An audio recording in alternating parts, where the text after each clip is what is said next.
Greetings everybody, welcome to the program. Today we're going to be doing a class Qigong for beginners. So if you're new to Qigong, awesome. Been doing Qigong for a while, awesome. There's like 3,000 different styles of Qigong, so I'm sure you'll learn something anyway, as well as for people at home. So this particular program is being sponsored by the Love, Peace, Amen Foundation. So this is an organization that discovered me. I didn't discover them except them discovering me. But anyway, we discovered each other, let's say. About 3 years ago or so. I think this is the, I want to say the third program that we've put on here in October each year. So we're going to be doing one again next year. This gives the public an opportunity to see a little bit about what it is that we do in like longer programs, because around town and elsewhere, people know that I teach Qigong classes. But I do much more than teach Qigong classes. And in general, I'll say I'm much more than a Qigong teacher. In other words, there's a lot of other things that I do that are going to come into what it is that I share with you guys, what it is that I offer you. And so some people think, for example, they might think, well, I know the guy teaches some Qigong classes. It's a 60-minute class. What the heck do they do in these long weekends that they do where they're training for 16 hours? Because I can't imagine doing Qigong for 16 hours, so what the heck are they up to, right?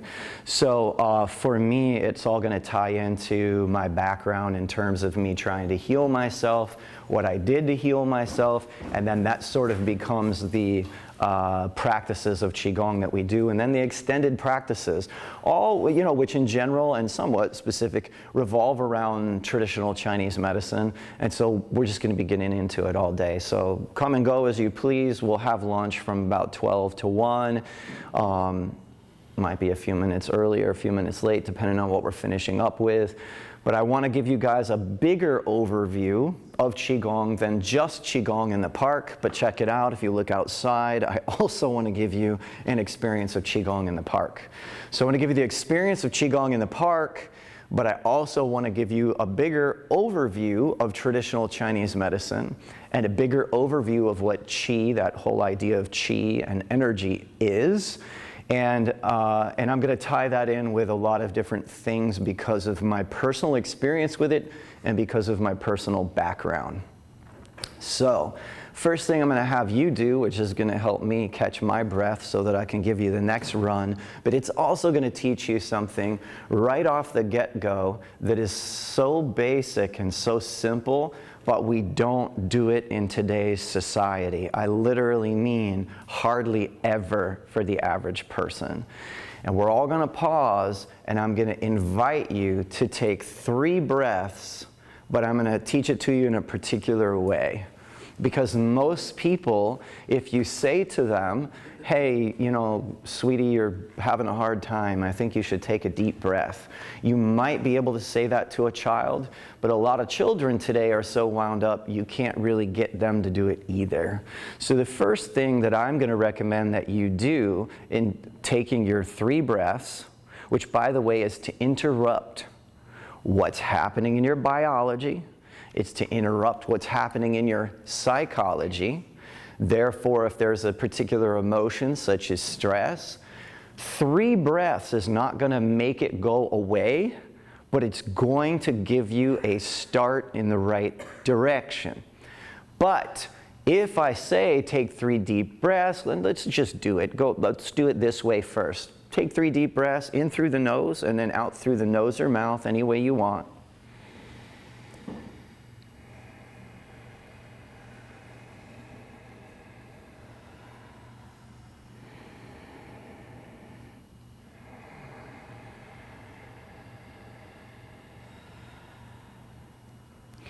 But now I'm going to teach you a little trick that's going to help your breath to get better. Before you take the next breath, you could take a little bit of an in-breath, but I want you to go a little in-breath and then go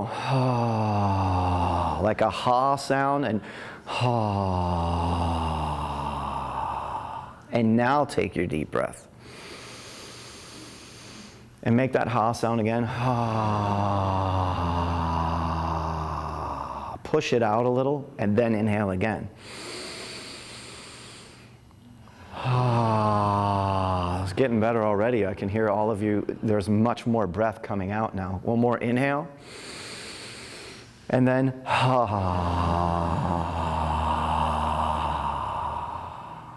all right, so this is the first little trick that I've taught you, okay?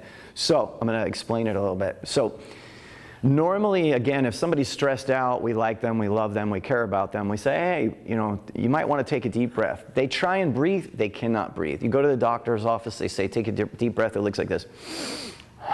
That's a person's deep breath. That's the average person's deep breath.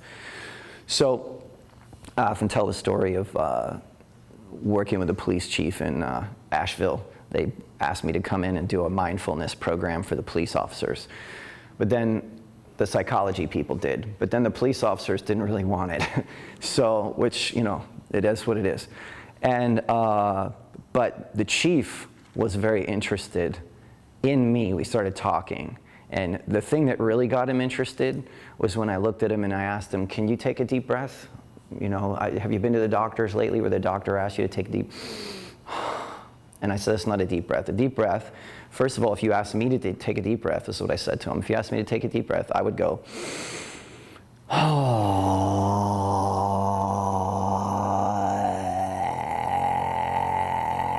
I know it's weird.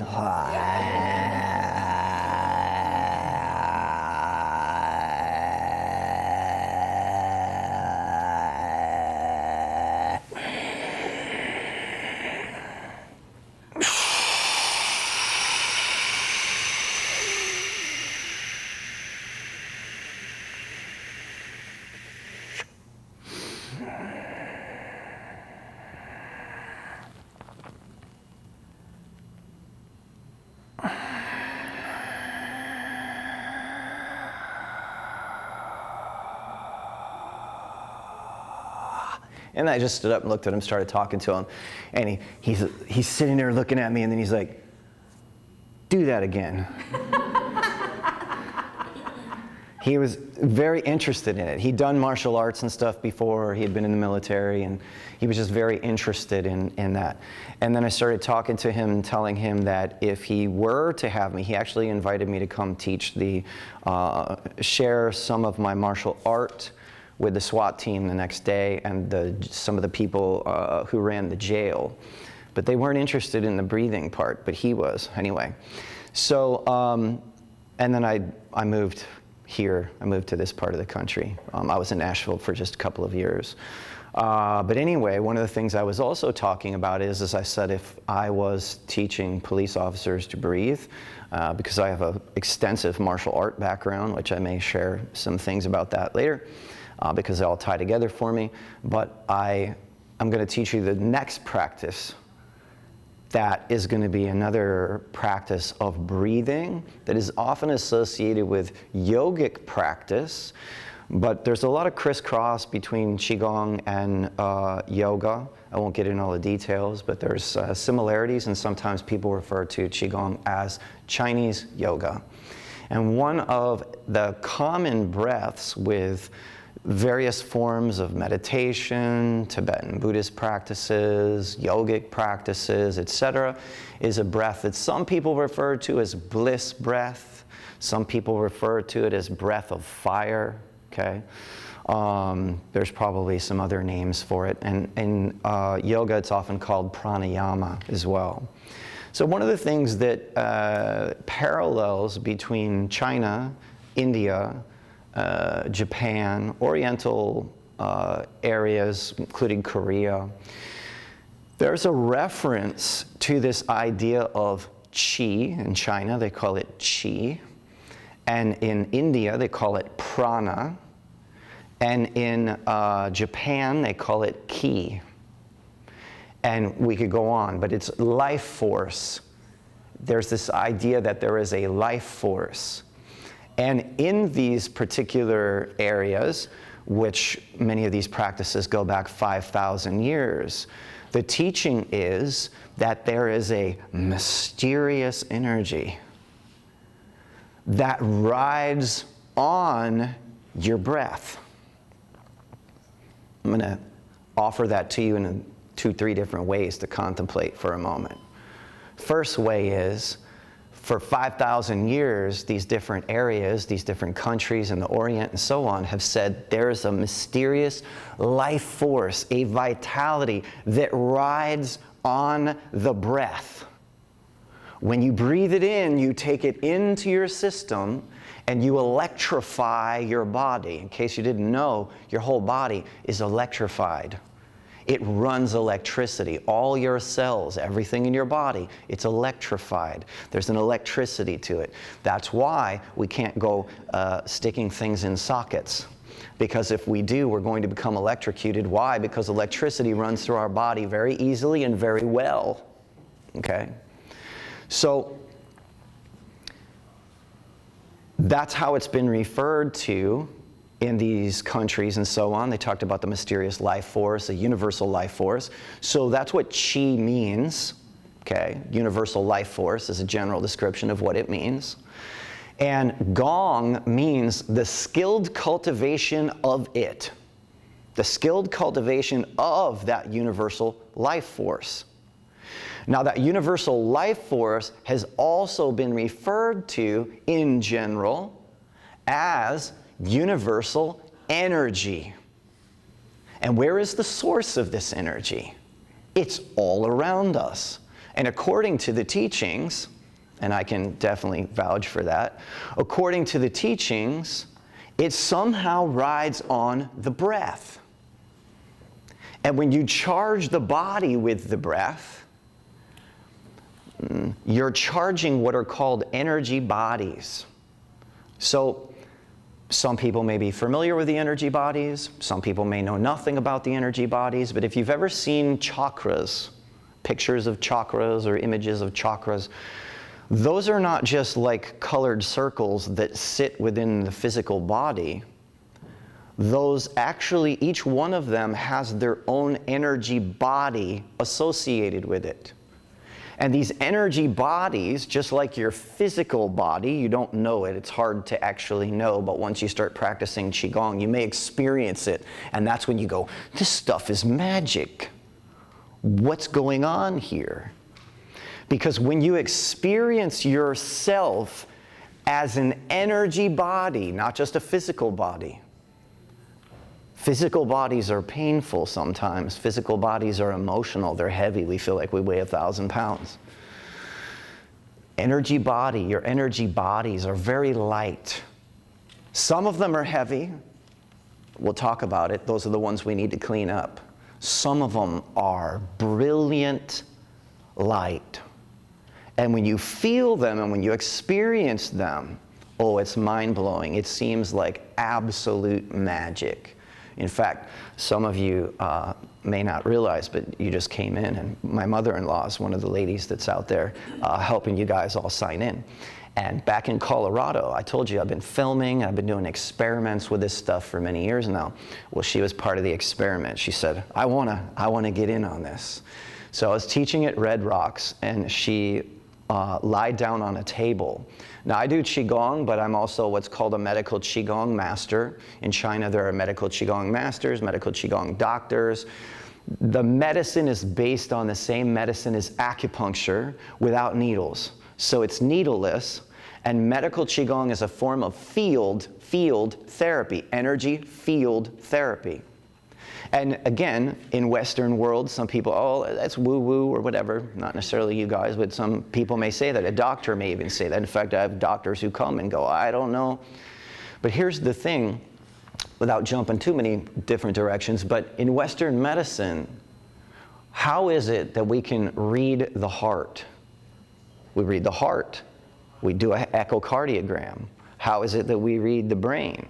Well, it's an ECG. We just do it. I don't know how it happens. It prints it out on a piece of paper, and the doctor comes in and goes, here, this is what is happening in your brain. Well, how do they do that? It's off of the energy field, and somebody actually was genius enough to come up with some instrumentation that could actually measure the energy field coming off of the heart. Measure the energy field coming off the brain. But if you start talking to the doctor about energy fields, they're like, you're crazy. Get out of here. Get out of here. Isn't your testing based on energy? It is, but they don't think that way. And what we need, what we could use in our world is a merging of understanding. Because of my particular situation, and don't worry, I didn't forget, we're going to come back to Breath of Fire. I'm going to teach it to you, but I'm going to go a little bit further with a description here of some of the background. So this chi, this energy, it rides on the breath. We're going to be doing some breathing. It charges your body. It charges the energy bodies. The energy bodies are associated, in general, a little bit specific, with the chakra bodies. The chakra centers are putting off fields of energy, which, by the way, can be measured, but there's not a lot of money in it. There's more money in discovering what's going on in your hormones and then making a drug to fix it. But did you know something? Everybody go ahead and touch yourself right here on your upper chest. Make like a circle, or you can kind of tap here, or you can lay your hand here. The next 10, just keep it there. Just go ahead and keep it there. First medical Qigong technique I'm teaching you today. When was the last time you touched your chest right there in that exact spot, started rubbing it, putting some intention and attention toward it, and tried to bring healing energy right there to that area of your body? For most of you, who knows, maybe never. Your thymus gland lives right there. Your thymus gland in Qigong practice is often referred to as your doorway to immortality. Why? Because the thymus gland, when you were 18 years old, roughly, started shriveling up, and we all started aging. We all started aging. The thymus gland, they used to say, back when I first started studying science and everything, 30 years ago, they said the thymus gland doesn't do anything anymore. Like, that's it. Like, you 18 years old, it starts shriveling up, and like, that's it, and then you start aging. Now, more and more, they realize, hey, it's still very much involved in the immune system. For example, in the thymus gland, okay, which sits here, underneath all this. In the thymus gland live what are called, just one thing that you might be curious about, and you can relax your hands if you want, killer T cells. What do? They lyse cancer cells. They cut them in half. They kill cancer cells. Lives right there in your thymus gland. When's the last time anybody gave any attention to their thymus gland? Most people don't even know they have one. There are hormones that are running in relationship to your thymus gland throughout your body. Any Qigong practice you do, any breath practice you do, any yogic practice that you do, any positive-minded mantra that you do, incantation that you do it for 3 minutes, and you are influencing your hormones, the most powerful cell-to-cell communicators in your body. That's what hormones are. They're not just, oh, you're young and, you know, you're hypersexual and you have hormones, or you're a woman and you've reached a certain age and it's your hormones, or you're pregnant and it's your hormones. Everything's hormones. And we are very limited in thinking that hormones are just that little category right there. So every one of these chakra centers is associated with very particular hormones. We're not going into all the details of what this hormone is or that. In some cases, we don't even know. But that's what they're still studying. I had a medical doctor who wrote the foreword to my book. And that particular medical doctor, this is the book. We'll get into it later. I'll say something a little more about it, but for people at home, there it is. Qigong for Beginners, Your Path to Greater Health and Vitality. He wrote the foreword in this book. And he talks about having an experience in a program like this where a current of energy ran through his body so profoundly, he had no explanation for it.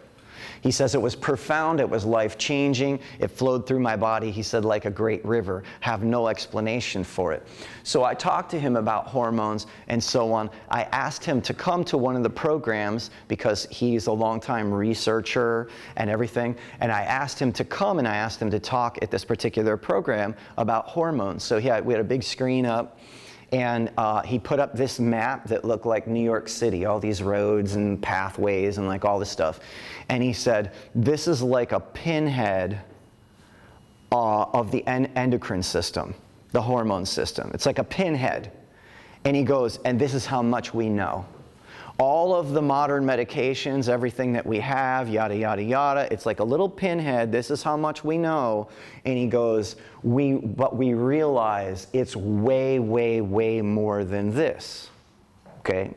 So Western medicine went in that direction. They went in the direction, and they're still going in the direction of physical medicine and identifying things, what's going on in the body, and so on. It's a wonderful thing when we have perhaps a broken arm or we need surgery or whatever the thing is. But in some ways, I would suggest it's a little out of hand in that many of us would benefit from having home healing remedies and not have to spend $1 gazillion to go to the doctor and they don't know what's happening and all of those other kinds of things, right? And nobody wants to go through chemo. Nobody wants to do these things. And seeing as I'm saying that, I'll say this. 8.5 million people, it's reported last I heard, 8.5 million people every day practice Qigong in China.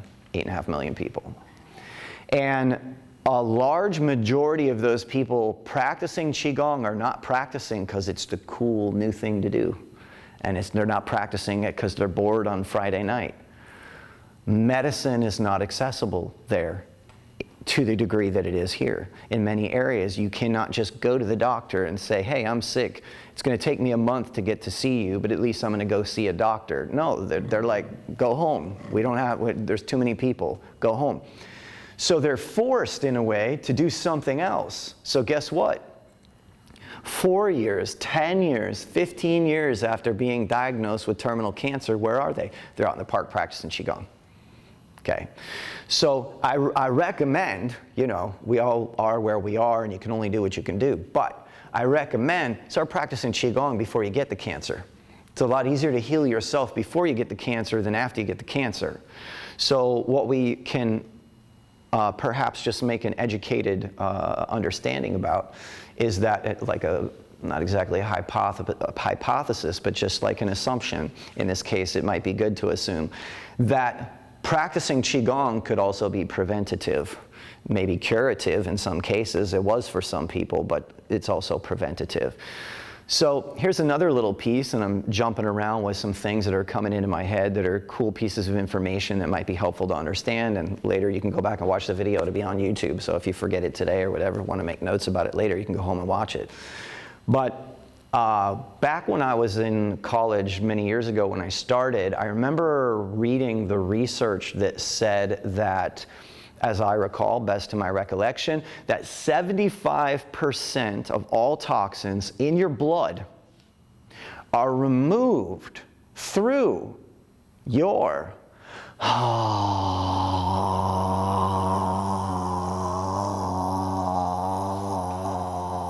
exhalation. And someone recently, I could tell they didn't like something I said in my book, and it was about the breath. And I could tell this person was some type of physician just by the way they sent me the email. But it's okay, just is what it is. But they sent it, and they said, bunch of hocus pocus. So anyway, I was like, well, it's been many years since I wrote it. There's new information related to breath. There's a lot of studies right now based on oxygen. Like when I first started learning Qigong, it was taught to me that like when we did that, we were releasing carbon dioxide and bringing in new oxygen. And that was like healing for us. But now we have this understanding about this molecule called nitrous oxide. And so we have nitrous oxide, we have oxygen, we have carbon dioxide, and there's more research on that. But anyway, set that aside for a moment, and began looking at this research, and just recently, I did it like last month, and the new statistic I saw was 70%. I said 75 in my book, but I found research that recently states 70% of the toxins in your blood are removed through your exhalation. I want you to just pause on that and think about it for just a moment, because when all of us are holding our breath, which our society is, we're holding our breath, then you're holding that toxicity and you're holding that poison, and therefore you're also limiting your power. Physical power to hit a baseball, physical power to get out of bed, physical power to move your body, physical power to heal your body. You're missing that if you're holding your breath. So we have some ideas here, and then we're going to do this practice right now in just a moment. So I'll just reiterate a couple of these ideas. One, we have toxicity being removed from our blood through these breathing practices. Toxins leaving your body. We have the idea that there's some sort of mysterious life force, Qi, that rides on the breath. They used to say it was just oxygen. In this country, they said, for me, they said it's oxygen. But my Chinese teachers and Korean teachers and so on, they would say, it's not about the oxygen, it's the Qi. Well, in Western world, we understand that air is not just air, it's electromagnetic, which means it's charged, which means a radio wave can travel across it. That's how you can turn on the radio and listen to the radio, because air is not just air. There's something in air. We call it in general energy, but in China they called it Qi.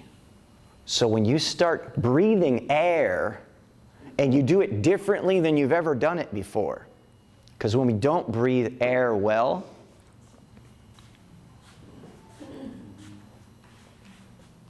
and we're not breathing anymore. Like, just to do this for a second, it like hurts. So even if I am like that, then I have to find that way to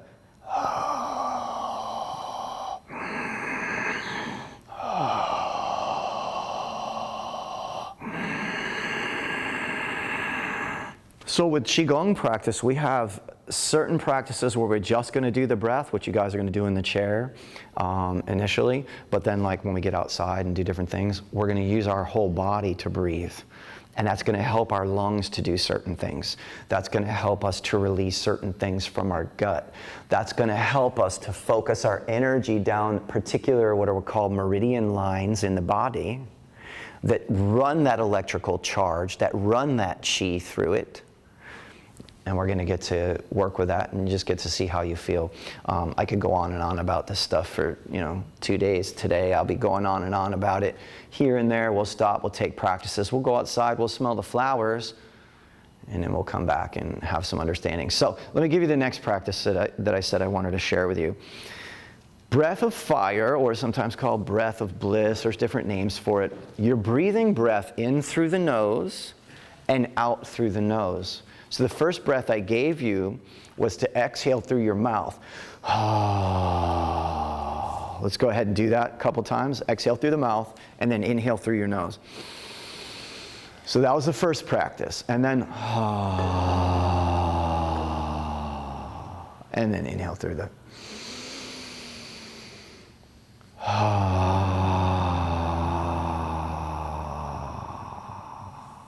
All right.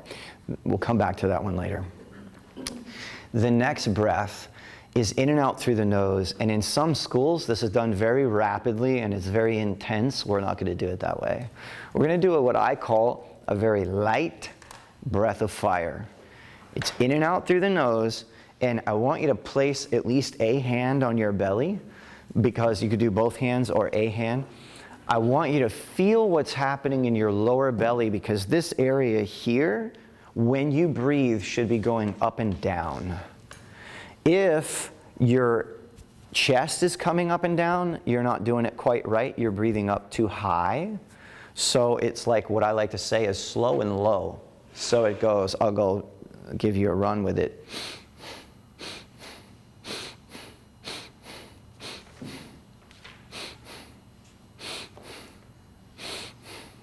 So it's in, out, in, out, in, out. When you understand it a little bit and you feel your belly going up and down, you could try and go a little bit faster where you... But the moment that gets confusing, which it will, because it messes with your brain and your nervous system in a good way. It's trying to clear your nervous system out. It's kind of like if you can't juggle 3 balls, but then you can juggle 3 balls, you're doing something to your nervous system. So it's...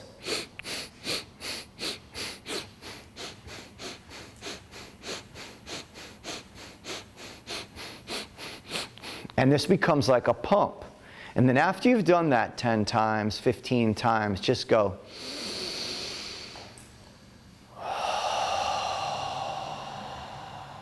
Now you may notice, and we're going to have the opportunity to repeat that again, but you may notice that if you go inhale, exhale, inhale, exhale, inhale, exhale, and you do like 15 rounds of that, when you do your inhale, like inhale through the nose, exhale through the mouth, you'll realize, whoa, I have much more breathing capacity. So the beauty of this breath of fire practice is that it creates space in your gut, in your nervous system, and it opens up your ability to bring in chi, air, prana, ki, that universal life force. And all of a sudden, somehow, the mystery is, oh, I can just breathe better. And you're going to feel energized. That's the simple explanation of it, okay? So we're going to do it again. So it's in through the nose, out through the nose.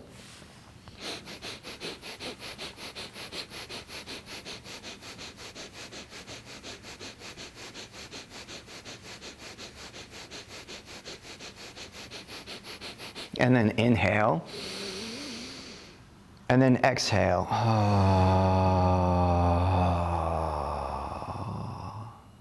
Now some of you, and I'm not even going to look at you because I'm not going to point out who it is. I'm not going to put you on camera and see some of you are worried right away. Like, whoa, whoa. So I'm kidding, but I'm also bringing some attention to it.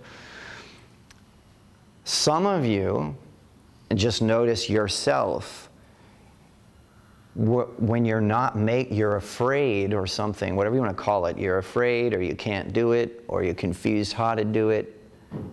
It's all related, guys. When we're holding our breath, when I said we're holding our breath in society, why? What's the why? Anybody tell me? What is it? Fear. It's very simple. Fear. Fear of survival, fear of the next shoe falling, fear of life, fear of what's happening in the world, fear, right? I grew up, guys, terrified. I really did. Early, not so much. A little bit more, yeah. A little bit more, yeah. A little bit more. Parents, both alcoholics, parents not wanting to answer the phone because the bill collectors are calling, not wanting to face reality, moving, going to different schools, getting picked on, getting bullied, family members having cancer, family members having psychological disorders, undiagnosed because nobody was willing to go to a psychologist.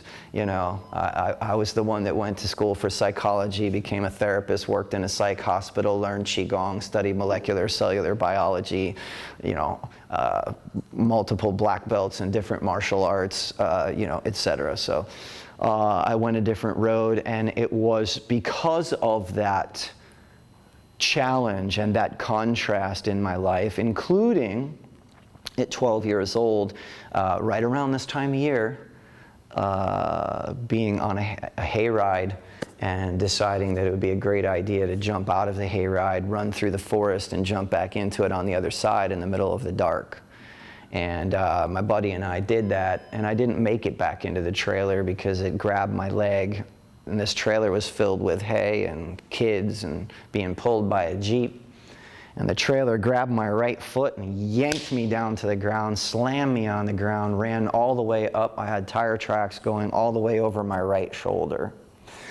And I blacked out, and the kids basically came waking me up saying, "He's dead, he's dead."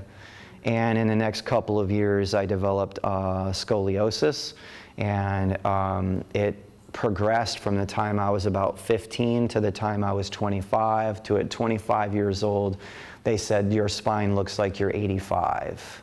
Filled with arthritis, my spine was bowed toward my neck, growing toward my neck. All of the vertebrae, especially 3, 4, and 5, C3, 4, and 5, were fused. Filled with arthritis, that's why they said I looked like I was 85. My lumbar spine was doing the same thing, bowing toward my belly, and my upper back had a big curve. So if I turned around and you know, I was there, you would see this big curve like this.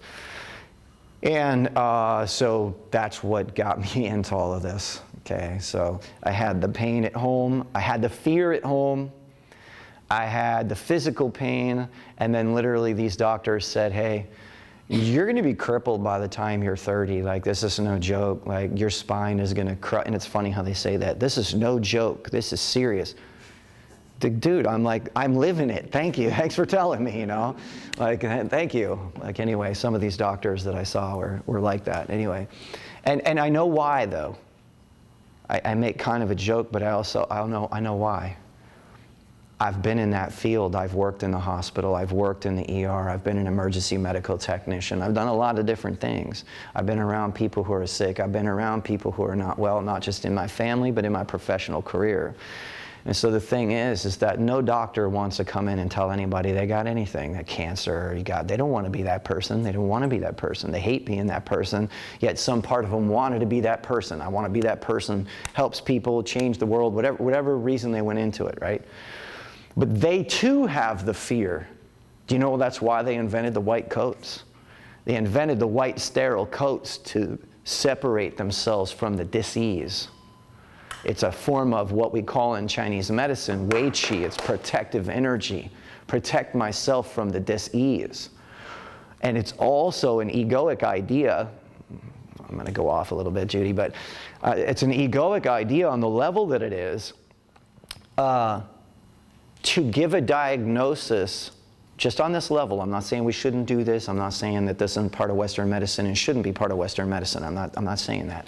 But I'm just saying on this level, just to understand for fear, this is my conversation about fear, okay, briefly, so we can breathe into it and change it, okay.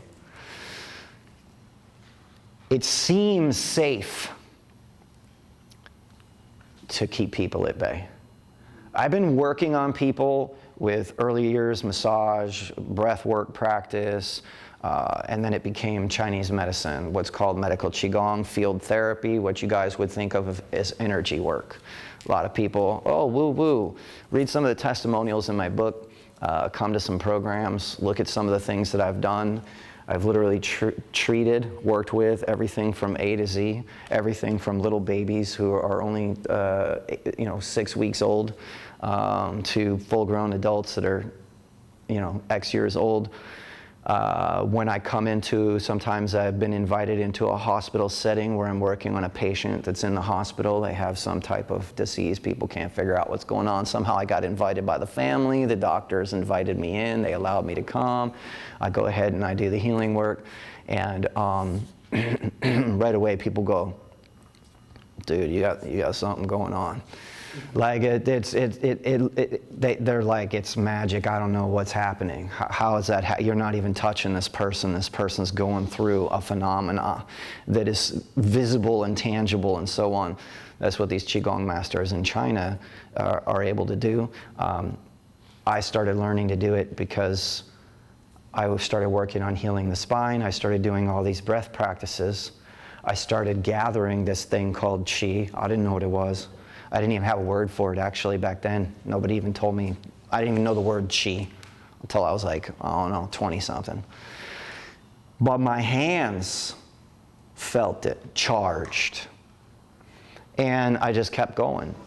So I've practiced. That's the one thing that I bring to you guys. I'm bringing you philosophy. I'm bringing you theory. I'm going to explain it to you as best I can. Give you reasons to maybe want to practice it, and then give you practices to practice if you want to practice it. But I'm also here to bring you my practice because it's been about 41 years now. So I was able to heal the spine, probably about 90%, still working on 10% of it, but about 90%. So They said I'd be crippled by the time I was 30 years old. At that point, I'd already had 2 black belts in martial art, kept going. Martial art's the hardest training I've ever done in my life. I've run some things just shy of marathons, done some Spartan events, other things. Nothing compares to the martial art training I've had to do, where we get up at 4 o'clock in the morning and we're training on the beach, and at 1 o'clock in the afternoon we're going and training inside, and then all of a sudden at 3 o'clock in the afternoon, when I can barely stand, I'm having a test for my next belt rank. And I'm literally sitting there fighting people and breaking wood and all kinds of other things when I can barely stand up anymore. So that's the kind of training I've done with martial art. And at 56 years old, just to give a reference, 57 in December, you know, I'm training one of the hardest, well, it's actually the hardest martial art I've ever trained so far with the teachers that I'm training with. And I'm a teacher right over here in Wilmington at Ethos Jiu-Jitsu now. So on my way to my next black belt in Brazilian Jiu-Jitsu at 56. Very few people are going to try and start Brazilian Jiu-Jitsu at 56 years old. The reason I do it, and the reason I'm able to do it, and the reason I'm able to, you know, that I was able to heal my spine through these practices. So I'm bringing them to you. I'm going to throw out all kinds of ideas. Let's go back to this breath of fire practice one more time. So it's going to be in and out through the nose. It's a pump. We're going to charge the lower belly. In Chinese medicine, the lower belly is referred to as lower dantian. Dantian means elixir field. Is there anything in Western medicine that they ever reference that's close to an elixir? Yes, it's called hormones. I already told you about it. So it's a hormone field. Meditate on that while you're doing breath of fire. So here it is. It's in and out through the nose. It's a pump.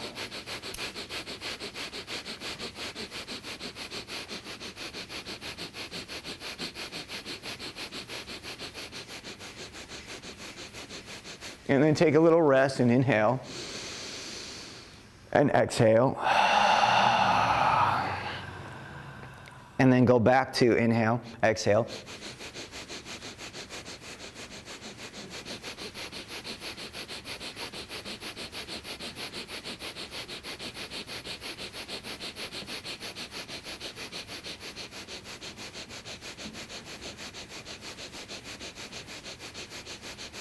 Inhale, exhale. Now take your hands, go like this. We're charging up our energy system here with what we're doing. Now you have a little background on chakras, you have a little background on elixir fields, you have a little background on what breath is doing. Now we're rubbing our hands together. We're going to take both of our hands, we're going to place them on the thymus gland right where we were before. Great time of year to be doing this. Why? Because the weather is changing, and as the weather changes, we get what? A lot of people get colds, they get flus, etc. Enlist the help of your thymus gland. This can be practiced later. I'll tell you more about it standing. Right now I'm having you guys do it seated.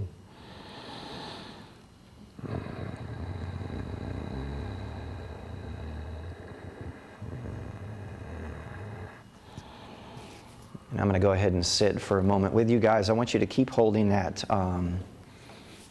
same area. And we're going to go here, and we're going to go in, out.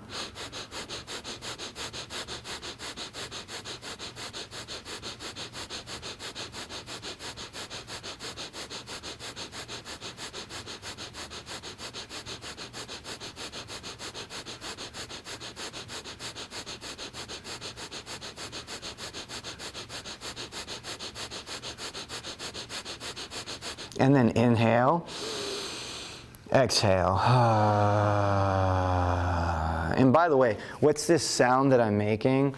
One of the general ways of understanding the sound I'm making, aside from the sound ha, which is actually really good for your heart, is good for your liver, it's a sigh. It's a sighing sound. If we're holding our breath all the time, this creates pressure issues. High blood pressure would be an obvious example of a pressure issue, but it creates pressure issues, stress issues, tension issues. So making a sighing sound is very cathartic for the body. So we're doing breath of fire, which is charging lower dantian. By bringing our hands here to the thymus gland, we're also activating the thymus gland. And when we exhale that breath, not only are we exhaling toxins, we're offering ourself a sigh of relief. Do you know that many people out there in life are waiting for something to change in their life so they can have a sigh of relief? You're going to be waiting a long time. Because if you don't have the sigh of relief, law of attraction says like attracts like. So that means if you're more relaxed in your life today, you're going to have better things happen tomorrow. That's my simple explanation for now. We'll get more into it today. But if you could be less stressed, I mean, just think about it. When somebody's very wound up and they go out into the world, is there a greater chance they're going to get into a car fender bender, or more of a chance? There's more of a chance. There's not less of a chance. There's more of a chance. So if you could not wait for the stress to go away, but you started practicing Qigong and making the stress go away today, you're already clearing the path for what tomorrow is.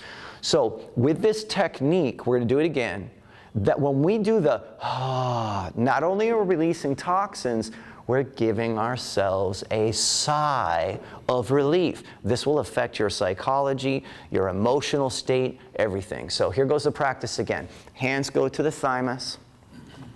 It's in and out through the nose. You'll feel the belly pumping.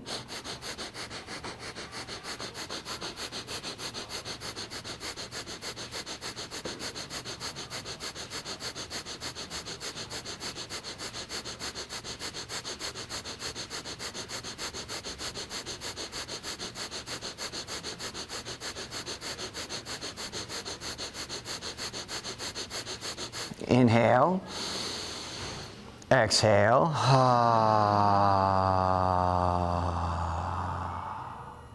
right back to breath of fire.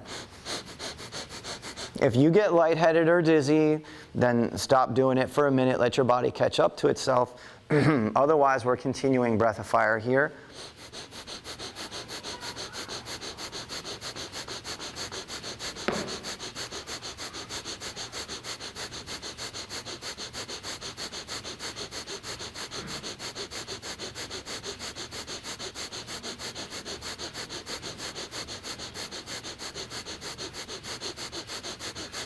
And then take a break by going inhale, exhale, and then just hold the thymus gland, but just relax your breath. Breathe any way you desire. Just relax, but hold the thymus gland and just feel your own body, feel your own blood, feel your own energy system. What do you notice going on?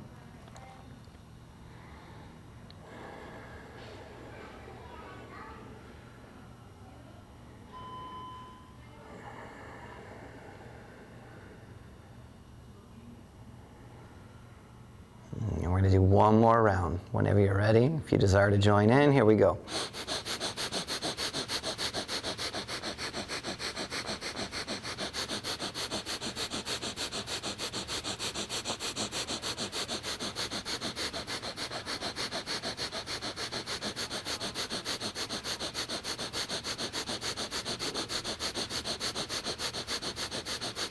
Inhale. Exhale.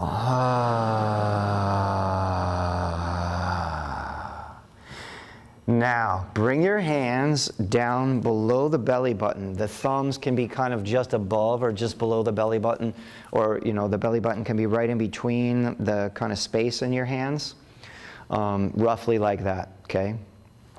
And I want you to just go ahead and hold this area. We're going to say hello to each one of our chakra centers. We're going to talk to them a little bit more specifically. Lower dantian, again, means elixir field. Dantian means elixir field. Lower dantian is connected to your gut. Therefore, your digestion. Your gut is connected to your intuition. But for most people, the gut is tied up in knots. and it is in a state of fear. We're afraid of each other. We're afraid of what's going to happen tomorrow. I came here to be with you today, to sit in that with you, have tea with it, as the Buddhists would say, to have tea with fear, if that fear is there, to have tea with anxiety, if that anxiety is there, to have tea with tiredness, if tiredness is there, because there is something from the ancient tradition called alchemy. Qigong masters and Qigong practitioners and so on were referred to as alchemists. They turned heavy lead into gold. This part of your body is where the heavy lead sits, and it's where we need to begin the transformation. So what did we already start to do today? One of the things that we obviously started to do was, have you ever seen those things? I don't know what they're called, but like they have the thing with the, you pump it to blow air and start the fire. You know what I'm talking about? One of those things. What is it called? A bellow? This is breath of fire. That's what you're doing. You're stoking the belly. If you've never seen it, look it up sometime look up alchemy and Taoist practice and so on. You'll see like Buddhas and things like that, or Lao Tzu or something. And the belly here is on fire. Breath of fire, stoking the fire, the bellow going like this, whoosh, whoosh, whoosh, whoosh, whoosh. We stoke the fire here, it burns a flame. When I said to you that the doctor in my book said that he felt a current of energy move through him like a great river, it did. And it begins with the fire. And when I healed my spine, I had probably about 10 experiences that preceded me healing my spine. By the way, I was doing massage and acupuncture and chiropractic and so on for years, from the time I was 15, so for 10 years. And I was practicing Qigong, and I was practicing martial art, and I was studying psychology and Eastern philosophy and so on. But I still hadn't healed the spine. But at 25 years old, 10 years of doing these kinds of things, breath of fire and everything, because I didn't know much about it, so I just kind of dabbling with it, doing my best, practice it here and there, you know. 25, I started getting real serious about it. I started really doing it. I had so much energy course through my body, it's hard to describe. Dr. Bill did really good to say it was like a river of energy. Just the way I describe it actually was it ended up becoming extremely orgasmic, and the orgasm was actually here in my heart. My heart chakra opened through these practices, and it healed my spine. So we're going to make a journey today, however long you stay and however long you watch the video at home. We're going to make a journey. The journey starts in the basement, and we're going to look to climb the chakra ladder here and the Dantian ladder, get into the details about that a little more later, which is the climb of your mood, it's the climb of your attitude, and it's the climb out of what some spiritual teachers call your egoic framework of me, myself, and I, and survival and fear, into something greater which feels like soul. Many people know there's a soul there somewhere, but they're waiting to go to heaven and hopefully not go to hell. Don't wait for your soul and you to meet. Don't wait. The first time I experienced energy work, the kind of work I now do, first time I experienced it, the woman who did it on me, it was at the end of a massage. She wanted to do this energy work. I didn't know anything about it. I was doing full contact karate at the time. And I was about, 10 pounds, 12 pounds heavier than I am now. Looked like I was on steroids a little bit. And my back was a mess. Whole body was a mess. And I was terrified of life. I got picked on at home, criticized and critiqued and abandoned and all of it. So I was terrified of life. I'm not anymore. Not at all. I'll go into any environment. I'll sit with anybody.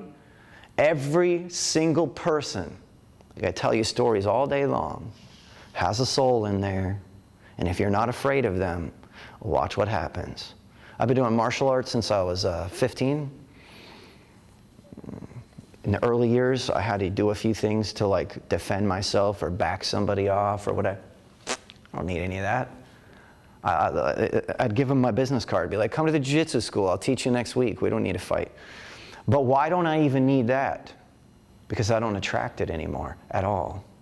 And if somebody is upset, and even if they're being aggressive, the more aggressive they are and the more upset they are, the more calm and quiet that I get. I used to work in a psych hospital. It was a locked facility, at-risk youth. People, gangbangers, representing gangs and all this, all locked into one cooped up place. The more wild they got, the calmer I got. Because I knew I needed to. You guys all have that power within you. You can't control what's going on out in the world. You cannot. Whatever's going on in Gaza, I can't do anything about it. Whatever's going on in DC today, I can't do anything about it. Except to change my energy on the planet today. That's what I can do. I could change my energy right here in Wilmington, and I can invite some people who are going to change the energy in Wilmington, and some people are going to watch the video at home wherever they are. We have people tuning in now from around the world. It's awesome. I get these, people from India asking me questions, and people from France asking me questions, and I'm running around in between things and texting people on my YouTube channel what they should do with that irritable bowel syndrome that they have going on, or whatever it is. Because within Qigong medicine, yogic medicine, Chinese medicine, these practices and things that I've learned, and martial art practice and so on, these practices, we can heal ourselves. We can heal ourselves. You can change your world. You can change yourself. If you change yourself, it changes everybody else around you. Now, I was going to wait. I was going to wait for my parents to get their crap together so that I could heal myself and finally be able to show up to life and not be afraid. But you know what? I realized I was going to be waiting forever. So I decided to do it anyway, and they spent the last years of their life going, we have no idea how you did what you did.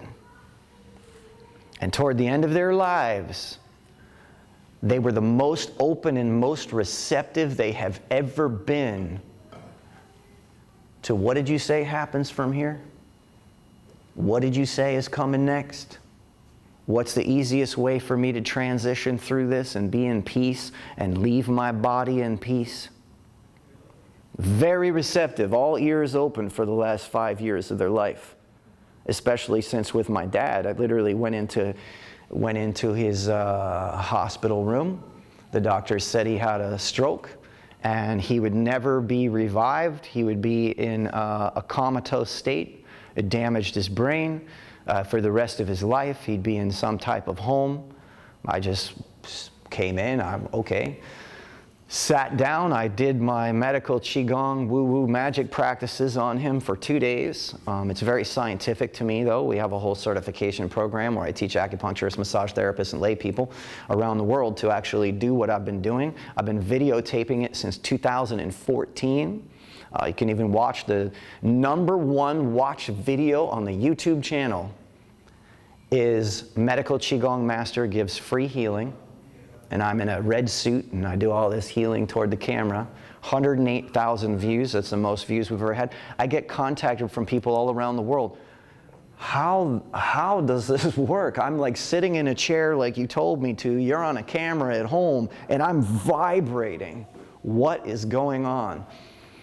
It's because mind is everywhere, and mind's medium, the medium of mind, is energy. And it's everywhere. That's the only reason you can make a telephone call on your cell phone and reach from here to Germany, because mind is everywhere.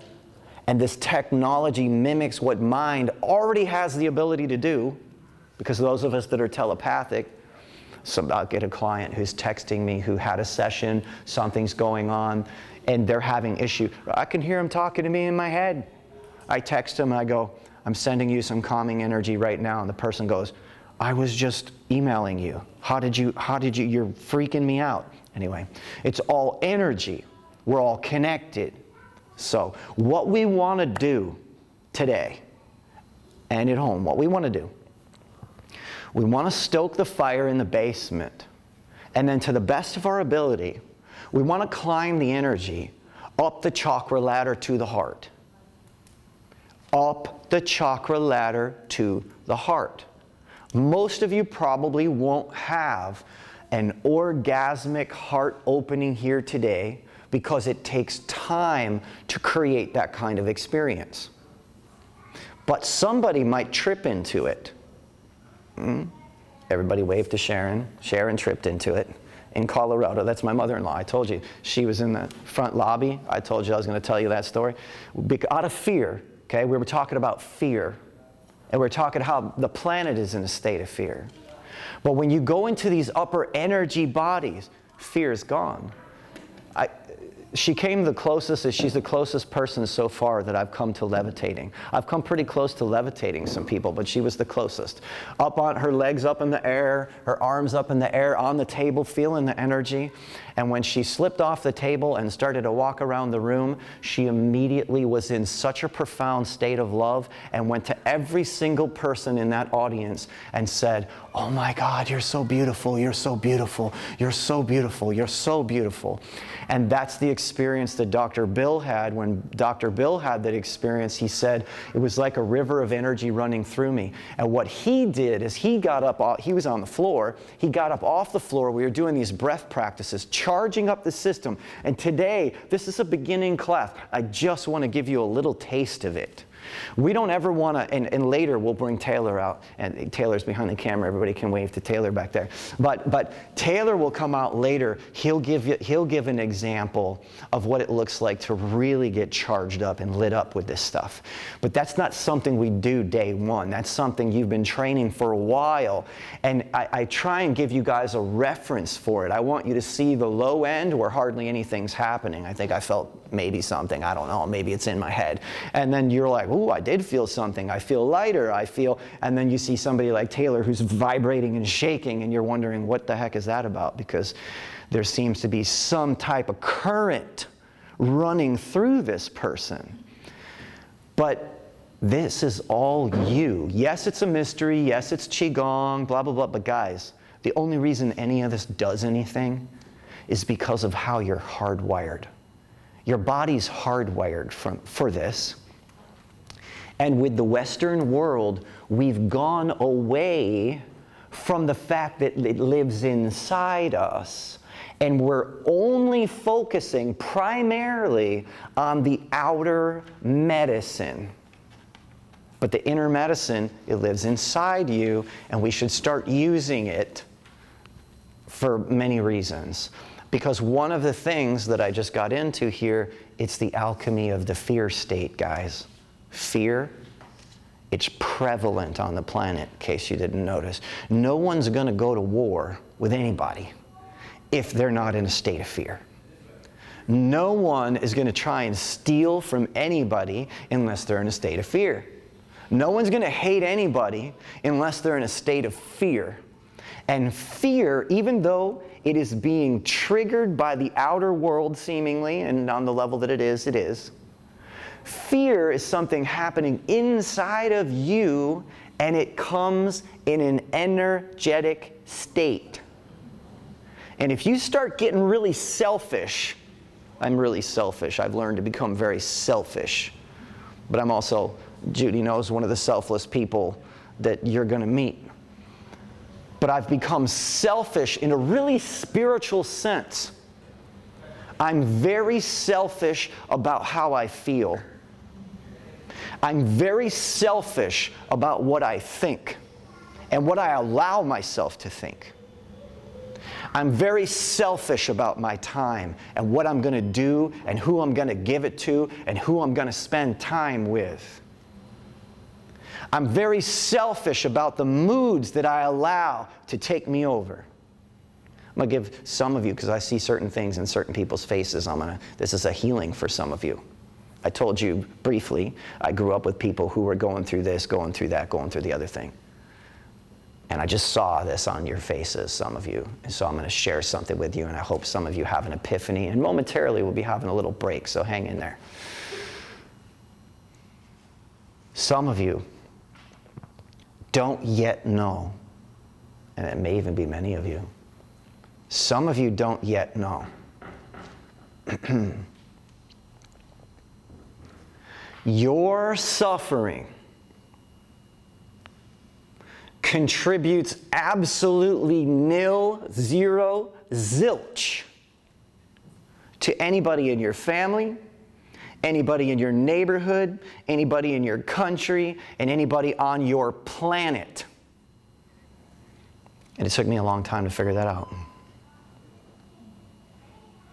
I suffered, I thought, for my parents. Did it stop them from picking up the fifth of vodka and drinking it that night? Did it ever stop my mom from smoking that fifth pack of cigarettes? Did it ever get my mom to eat more than an egg every 3 days? No. The answer is no. No matter how much I suffered at school, and by the way, I'm not telling a big drama story for me. I'm over it because I realized how it works. I told you, I stopped waiting. I became spiritually selfish by radically choosing. It's so much easier for me to worry about my parents. It was, seemingly, than to take care of myself.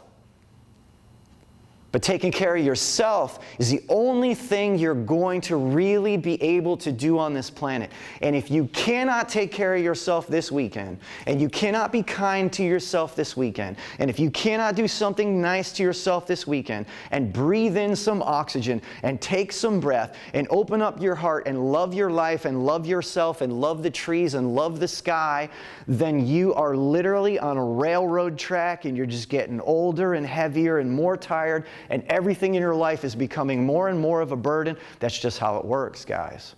But if you come back to your own body and your own self, not only do you have a chance, you have a chance to start taking people with you. Now, you're not going to do it, at least initially, like I'm getting this chance to do it. But I don't just go to people and grab them off the street and say, gotta do Qigong. Yeah, everybody should do Qigong. No. Nope. No. No. You can come and you can find me. People who find me, and like I do medical Qigong, private practice, I've been doing it for many years. So many practitioners, I don't know how to get enough clients, and I can't make enough money. All I literally do is go, I'm ready for new clients, and I sit there and I go into meditation, and then somebody calls me the next day. And then they're shocked that I'm not booked for like a year out, because I don't have any interest in being booked for a year out. My point is, you manifest, you create, you live your life based on the energy that you are vibing. So be selfish enough to find your own vibration. What is it doing? At first, that might be disturbing because everybody's struggling with some fear and some anxiety or stress or whatever. But guys, the moment you start, it all starts to change, okay? We're going to take a little break. When we come back after some refreshments and bathroom break, go outside, get freshen up, we're going to go back to climbing the chakra ladder, because that's what we're going to be doing, whether I'm saying it out loud or not saying it out loud. So we're going to be doing the whole day, going in the direction of the heart. Because as you get toward the heart isn't just loves only little tiny animals and babies. The deep heart has the ability to love the big, obnoxious, smelly, mean person who somehow has entered your reality. It has the ability to love the 90-year-old woman that's sitting on the bus with you, critiquing and criticizing everything you're wearing and the book you're reading, and whoever, on and on. The deep heart sees past the body. It knows itself as energy, and it sees past not only the clothes you wear, but the skin you wear. Because in case you didn't know, you're not your skin. and I'm crazy enough to get up on stage and say it and pull my own cheek and, you know, take the chance that y'all might throw apples and oranges at me. But be careful, I'm a black belt.